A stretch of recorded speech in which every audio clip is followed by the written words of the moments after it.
Welcome back to Investing Talk Podcast. Today, we're going to be talking about CK Hutchison Holdings, CK Hutchison Holdings. ticker symbol CKHUY. It's a Hong Kong-based conglomerate Right. with a range of different businesses, and recently things have been pretty interesting with this stock. Yeah, it's the price jump is it's remarkable. CKHUY went up 25% on March 4th and has continued to climb since then. Yeah, that's over a total gain of 37% in just 2 days. Right. What's driving this surge? Well, a major deal with BlackRock seems to be the catalyst here. They're buying most of CK Hutchison's ports business. Yep. That includes some very strategically important assets along the Panama Canal. So let's explore this deal a little further. Okay. Sources indicate that even President Trump has commented on this, calling it a victory for American interests. Why is everyone so enthusiastic about this? Well, these ports are absolutely crucial to global trade, and concerns about foreign ownership have been raised in the past. Right. The fact that BlackRock, a U.S. firm, is taking control seems to be reassuring investors. Okay. And plus, the deal secured a pretty significant premium over market value. I was going to say, even though reports suggest that some of these ports weren't actually profitable. Yeah, some of them were losing money. So it's fascinating that BlackRock sees this long-term value in these assets, Right. even if they're not currently making money. What does this tell us about market sentiment right now? Well, it suggests a really strong desire for strategically important assets, even in a market that's showing some volatility. Yeah. I mean, the Nasdaq Q100 has been in a bit of a decline, yet CKHUY is just going the opposite direction. And the technical analysis supports this, right? Yeah, it does. The price surge has pushed CKHUY well above its 50-day and 200-day moving averages, Okay. which is a classic bullish signal. Yeah. Even the Relative Strength Index, or RSI, shows the stock is currently considered overbought. Right. But it's still exhibiting strength. So for those of us who may not be as familiar with the technical analysis, what's the key takeaway here? Sure. Should we be rushing out to buy CKHUY? Not necessarily. Our analysts are currently recommending a hold rating on the stock. Okay. So if you're already a shareholder, it's probably a good idea to hold on to your shares for the time being. However, if you're looking to invest, waiting for a potential dip in price might be prudent. That's good advice. Now let's shift our focus a little bit. Okay. To CK Hutchison's overall business strategy. They're more than just ports. Oh, yeah. Their portfolio is diversified across multiple sectors and geographic regions. Okay. In fact, only about 12% of their revenue comes from Hong Kong and China. The rest comes from places like Europe, Asia, Pacific, and Canada. So that's a truly global reach. Yeah. How does this sale align with their overall strategy? Well, the sale brings in a lot of cash, over $19 billion, which gives them a lot of flexibility. They can reduce their debt, they can distribute dividends, or they can invest in new ventures. Speaking of new ventures, they recently revealed plans for a $1 billion port upgrade in Pakistan. Yeah, they did, and that was announced just days before the BlackRock deal. So it seems that CK Hutchison is really actively reshaping its portfolio and setting themselves up for growth in the future. It's exciting, but we also need to talk about the risks involved. Of course. Yeah, despite the current market enthusiasm, investors should keep in mind a few things. There's an ongoing antitrust review of their proposed telecom merger with Vodafone in the UK. And there's also the investigation into alleged tax evasion by their Italian unit, Windtree. That's right. Yeah. And while these issues haven't really dampened the excitement, there are certainly things investors should be aware of. Now, let's take a look at the technical analysis of CKHUY. Okay. Yeah, it's easy to get caught up in the hype, but understanding the technical aspects can offer investors really valuable insights. We're not simply looking at charts and graphs here. We're trying to understand the story those numbers are telling us. So what story is CKHUY's data telling us right now? Well, as we've talked about, the stock has broken out, rising above both its 50-day and its 200-day moving averages. Right. This really points to a significant momentum shift towards an upward trend. Now, the trading volume on March 4th was substantial. Yeah. That's got to be a positive indicator, right? It is, yeah. High volume with a surge in price confirms the strength of that move. It shows real conviction from the buyers. But you mentioned that the RSI currently shows overbought conditions. Right. Does that mean we should expect a correction? It's possible. Yeah, when the RSI goes above 70, it often means that the stock price has just gone up too fast. So are we expecting a pullback then? It's tough to say for sure. I mean, the market can sometimes be irrational, but looking at the indicators, a pullback wouldn't be a surprise. So if a pullback does occur, what price levels should investors be paying attention to? Well, the 50-day moving average, which is trending upwards, could act as a support level. Okay. We're also watching the price before the surge, around 4.95 to 500. So those are the key levels to watch. Now, what about the company's fundamentals? How is CK Hutchison doing financially? Well, the company has a strong history of profitability Okay. and a well-diversified portfolio.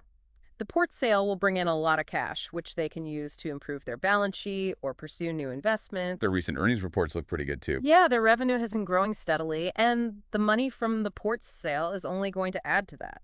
So all in all, CK Hutchison seems to be in a pretty good position. Yeah, I would agree. They have a solid track record, a diversified business model, and a healthy balance sheet. Plus, they operate in industries that are likely to benefit from global economic growth. We do have to remember, though, that every investment has risks. Absolutely. The antitrust review of their telecom merger with Vodafone in the UK Right. and the tax investigation in Italy are still factors that investors need to consider. So it's really about weighing the potential rewards against those risks. Exactly. And that's why it's so important to do your research before making any investment decisions.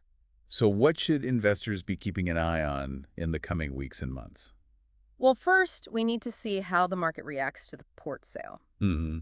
Will the stock keep going up, or will we see a pullback to those support levels we talked about? And what about those challenges with the antitrust review and the tax investigation?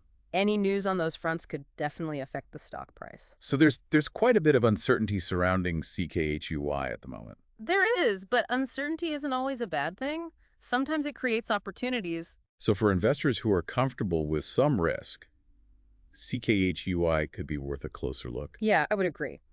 But it's crucial to do your homework and understand both the potential upside and the downside before investing. So let's zoom out a bit and talk about the broader implications of this BlackRock deal. What does it tell us about the global investment landscape? It's definitely a big deal. We're seeing a major U.S. firm acquiring strategically important assets in a critical global trade route. And it's not just BlackRock.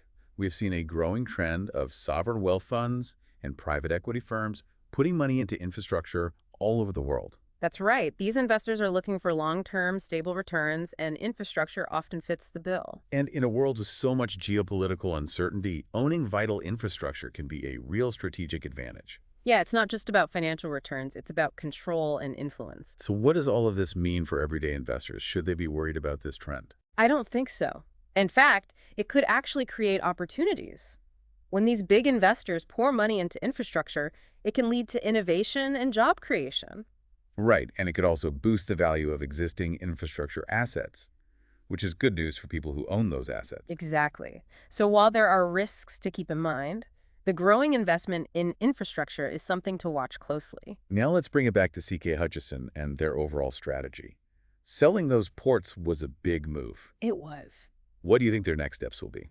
Well, I expect them to stay focused on their core businesses like retail, telecoms, and infrastructure. They do have a lot of cash now from the sale. They do, and they'll probably use it to pay down debt, maybe give out some dividends, and invest in new growth opportunities. We talked about the port upgrade in Pakistan. Are there other areas you're watching? Well, they've been expanding their presence in renewable energy, which is a big growth area. Given the global push for clean energy, that seems like a smart move. It does, and they've also been putting money into 5G technology, another rapidly growing market.